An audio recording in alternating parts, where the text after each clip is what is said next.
Hey everyone, in this video I'll show you how to change or remove a trusted device on your Wise account in 2025. Whether you're switching phones or tightening your security, this guide will help you do it safely. First, open the Wise app or log into your account at wise.com. If you're not logged in yet, enter your email and use two-step verification to sign in. Once you're in, tap the profile icon in the top corner, then select Settings. Scroll down to Privacy and Security section. Now tap on Device and Manage Devices. This will show you a list of all devices that are registered or trusted within your account. Each device will show details like browser or device type and the last login time. To remove a device, just tap the one you want to remove and hit remove, or forget this device. Wise will instantly log out that device and remove it from your trusted list. To add a new trusted device, simply log into Wise from your new phone, computer, or browser.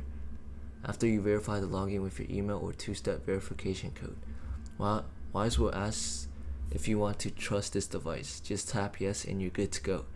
And that's it. You've successfully changed your trusted device on Wise. If this video helped, make sure you subscribe and like.